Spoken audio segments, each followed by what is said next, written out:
Good morning, afternoon, or evening, wherever and whenever you are. My name is Benjamin, and welcome to the Godot Action RPG series. This will be video 4 or part 4 in the series.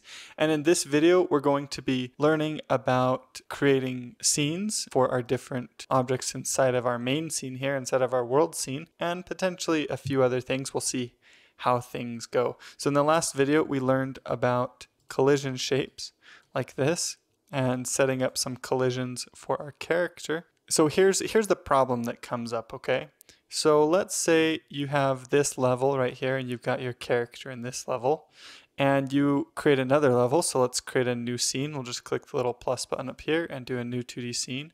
And we'll call this level 2. This is just an example, right? And so we create this other level and we're like, okay, well, we want to put, well, we won't save it. Don't need to save it. But we're like, well, we want to put our player character in this level. And well, let's see, we have to create a kinematic body 2D, right? So kinematic body 2D right here. We've got to name it player. We've got to attach a sprite to it, right? Okay, so a sprite, and a collider. And you can see where I'm going with this, right? This is a huge pain. We don't want to have to do that. So Godot has a system built in place for creating scenes from existing kind of objects right here, or node structures. So we can see that our world scene is made up of multiple different nodes inside of it, right? And if you go down a layer, our player scene is also made up of multiple different sprites inside of it right here. And so we want to be able to create a scene of our player that we can then re-instance in multiple different levels. And this is really easy to do. You can just right click on the player and we can do save branch as scene. Here we go. We'll do save branch as scene. And we can save this wherever we want to. We're going to save this inside of our player folder, and it will be called player.tscn. Save. And look at that. Now our player is a single node, or technically a scene in this case, inside of our world scene. And if we want to edit the sprite on our player or the collision box, there's now this little icon next to the player that looks like a little scene. Or one of those, I don't even know what those things are called, right? From plays or movies, the little thing that claps in front of the camera. It looks like one of those. And so we can click on that and that will open up our player scene. And you can see this scene, it opens up a new tab up here, just like our world tab. And we can edit all of the properties inside of this player scene. And if we go back to our other level right here, we can actually go into our file system and find our player and our player scene right here, player.tscn. We can drag and drop this inside of our level. Now, why is it doing that? Why does it show the player over there and then drop them right here? What's going on with that? Well, that is actually a really good question. And so what we'll do to fix that is we'll actually open up our player scene again. And you can see when we created our player as a scene, it actually created the player in the same position relative to the origin that it was inside of our world. And so what we actually want to do is come into our player kinematic body here, come into the transform, and you can see our position right here. And we want to reset this to 0, 0, 0. So that sticks our player right there in the center. We can then save our scene, Control S, saved our player scene right here. And we can delete all these. I'm going to use Shift to select them all, delete them all. And now when we drag and drop our player into the scene, it should do it properly. And of course, it's snapping a little bit because we have snap on. But other than that, it's lining up perfectly. So we can have multiple players and we can select these and delete them like that. And we'll get rid of that second level because that was just for the sake of example. If we come back into our world, you can see it moved the player up into the top right hand corner. And this is because when you make a change to the base scene here, it will update all of the children's scenes to be that way. However, if we move this instance scene that we've made back out here, it won't actually change the base scene. The base scene will stay the same. So now if we run the game, nothing has actually changed, right? Our game functionally works exactly how it did before.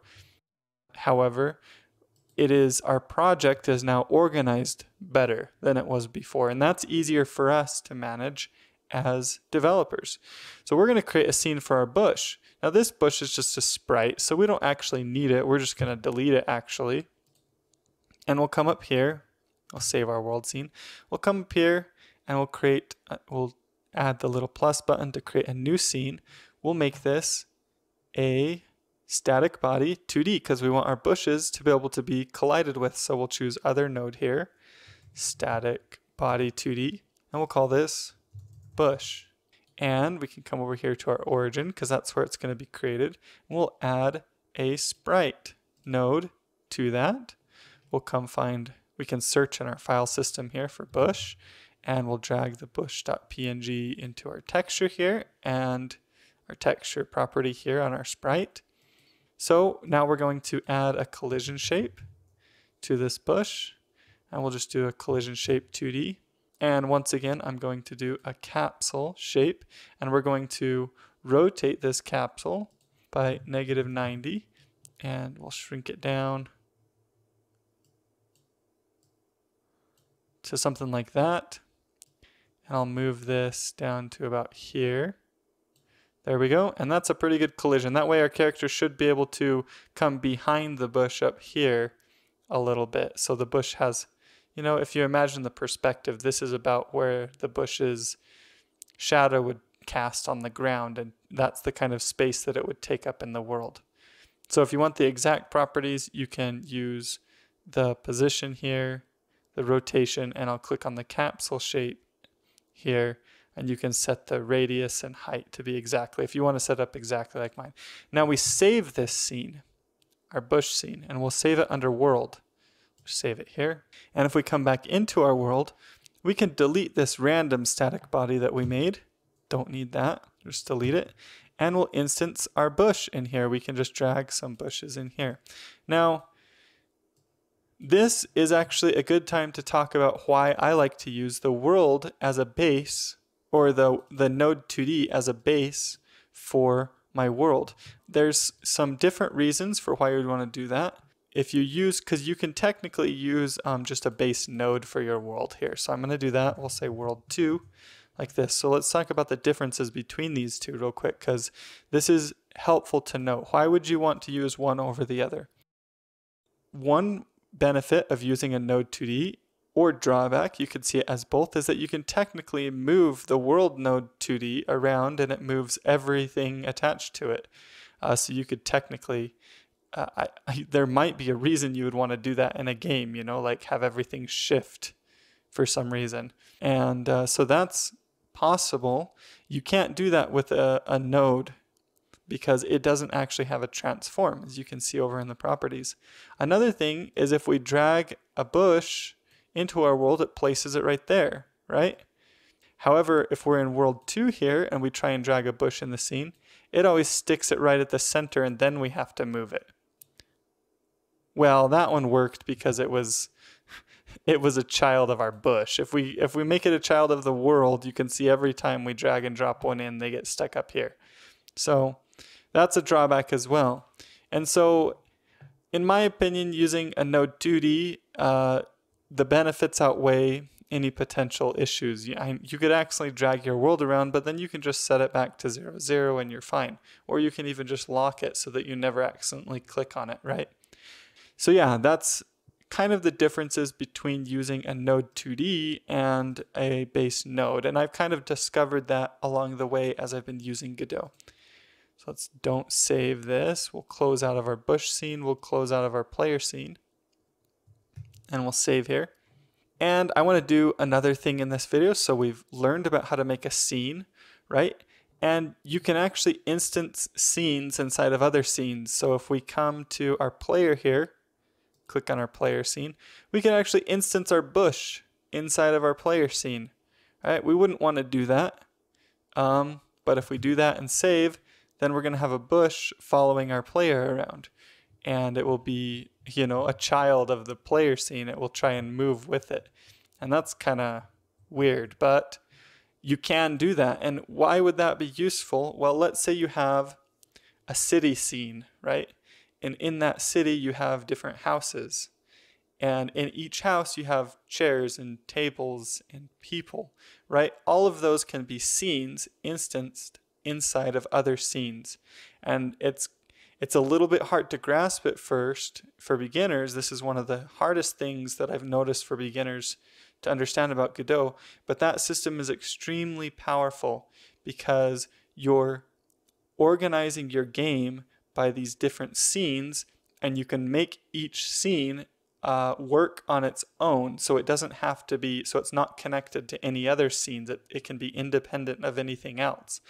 And that makes your project much easier to manage because if you need to edit the player scene, you just click on the player and you manage everything inside of the player. You don't have to worry about a lot of code outside of the player, right? It's all kind of isolated, each organized into its own little compartment.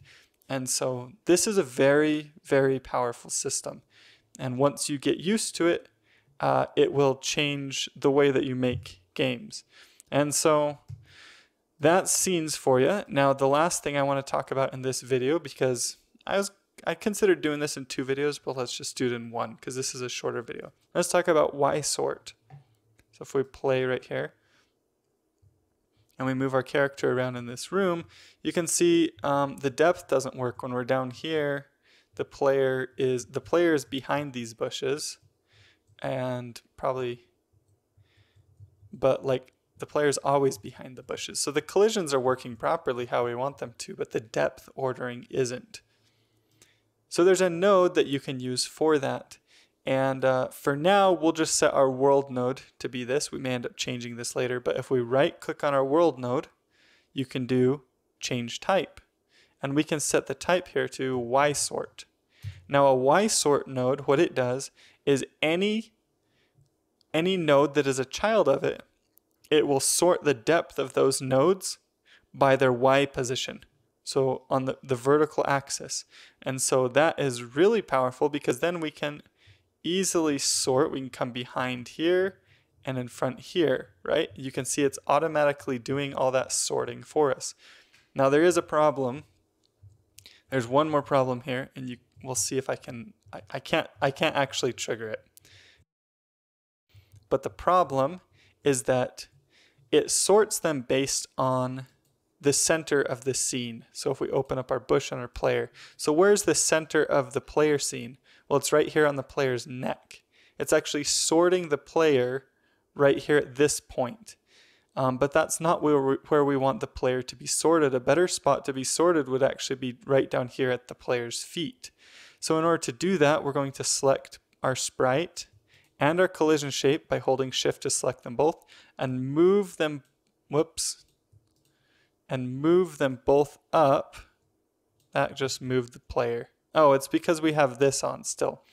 Remember earlier when we made it so the children weren't selectable? Well, let's check that. We don't need to worry about that anymore. So clicking on it undoes that. Now we can select the sprite and the collision shape and move them both up to, let's turn off snap so we can get single pixels. And move them up to about, I don't know, maybe we'll do here. That seems pretty good. And so what position is that? The sprite transform is 0, -9. The collision shape transform, here's the capsule size. Let's just set that to 4. 4 and 4. And the transform is, why, that is the weirdest transform. We're going to set the x to 0 and the y to 0 as well. 0, 0. There we go. So you can have it set up exactly like this. And now it will sort it based on this point.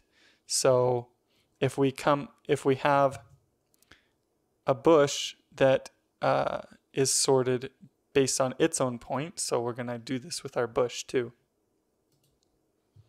We'll select the sprite and the collision shape, move them both up until it's here. And once again, here are the transforms if you want to copy those exactly. -4 and 0 for the collision shape. So that means our bush will be sorted at this point.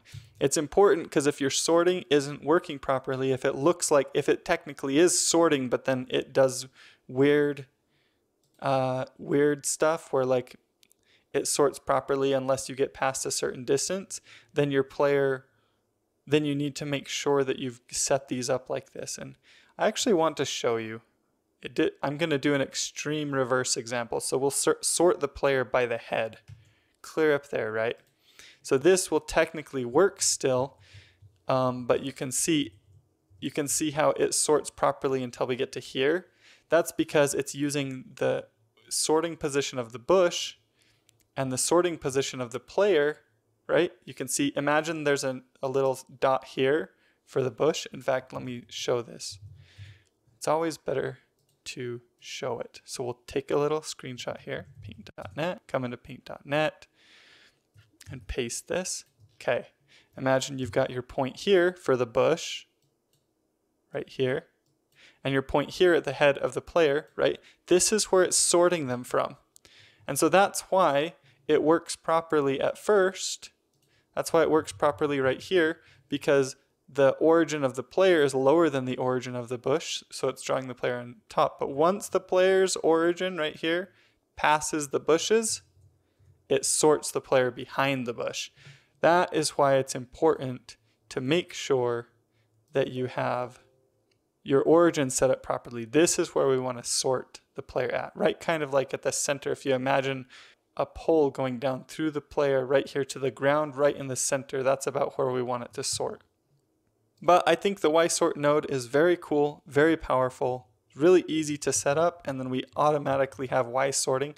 We can come into our debugger, turn off visible collision shapes, run the game again, and this just looks really nice.